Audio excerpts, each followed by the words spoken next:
Assalamualaikum warahmatullahi wabarakatuh. Selamat siang Bapak Ibu Guru.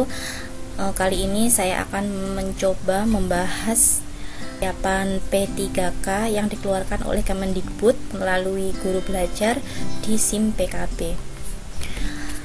Di video ini adalah materi bilangan, khususnya yang modulo atau keterbagian. Di sini akan ada 5 soal yang akan dibahas. Oke, langsung saja yang nomor 1.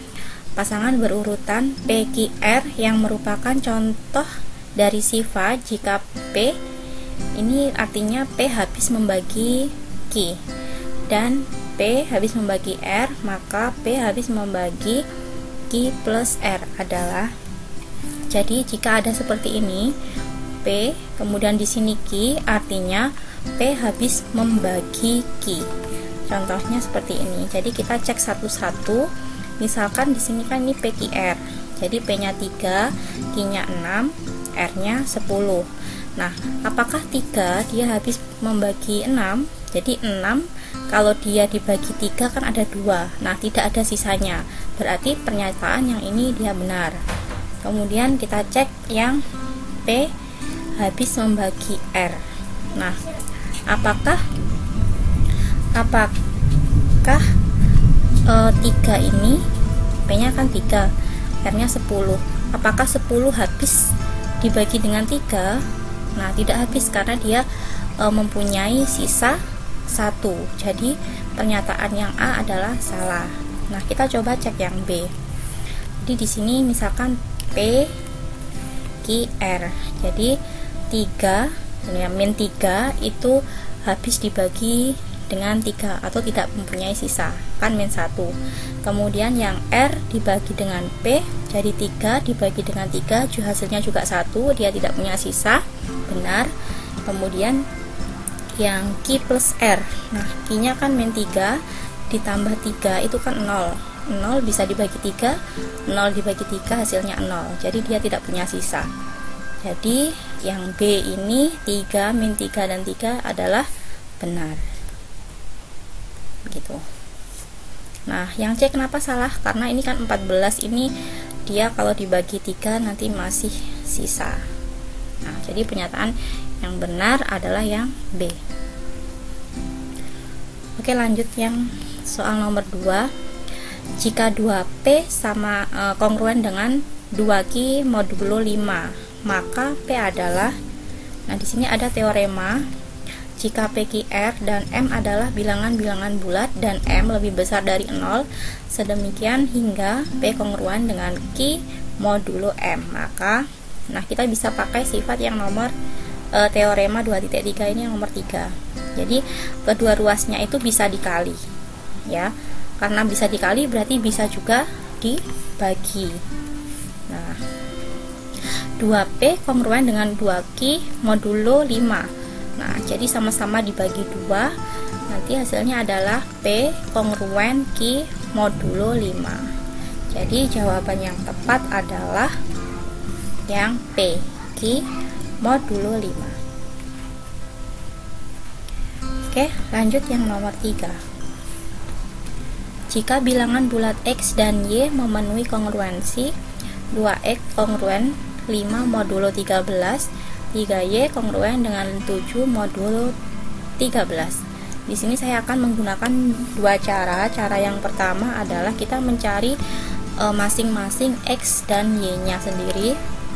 Nah, di sini 2X sama dengan 5 modulo 13. Ini artinya 2X kalau dibagi dengan 13 itu sisanya adalah 5. Nah, bisa ditulis juga 2X kalau dikurangi 5 itu habis dibagi dengan 13. Nah, berapa? Kita cari aja.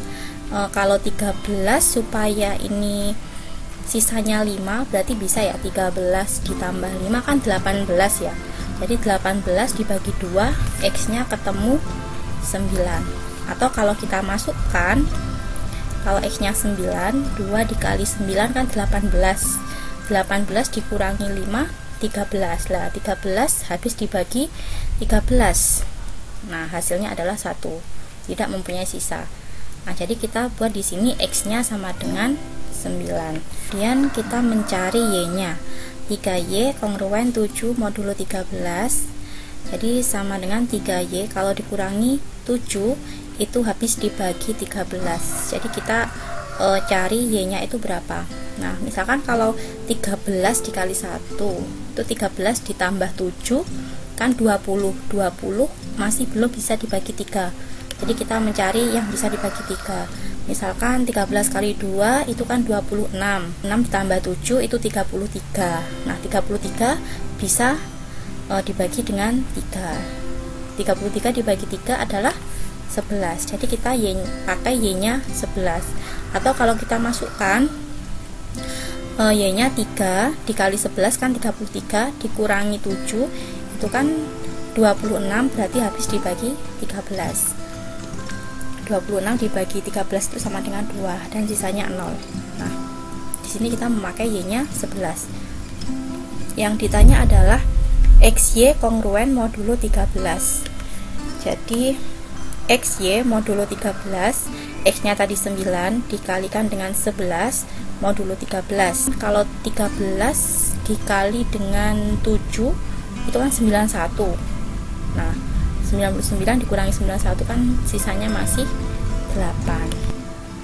Cara yang kedua,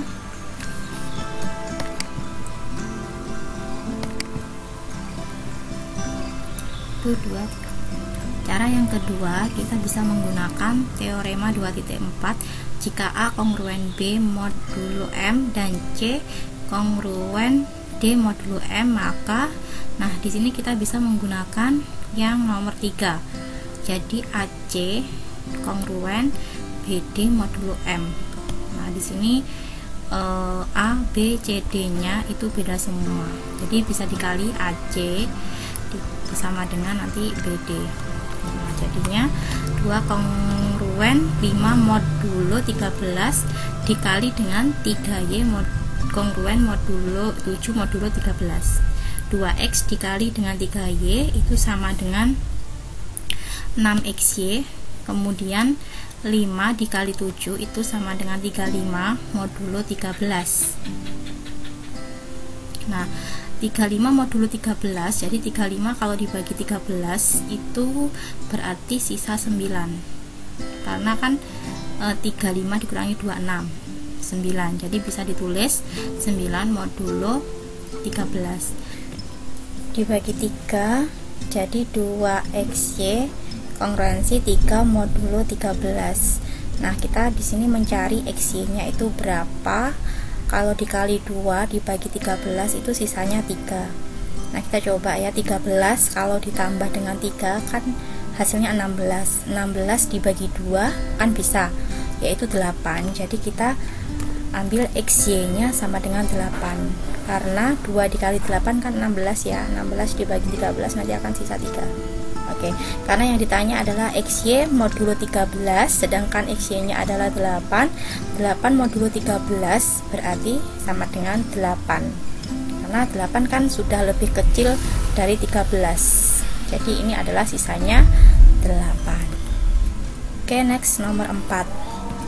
Jika P kongruensi Q modulo 11, maka 23P min 44 adalah, kita bisa pakai teorema ini 2.3.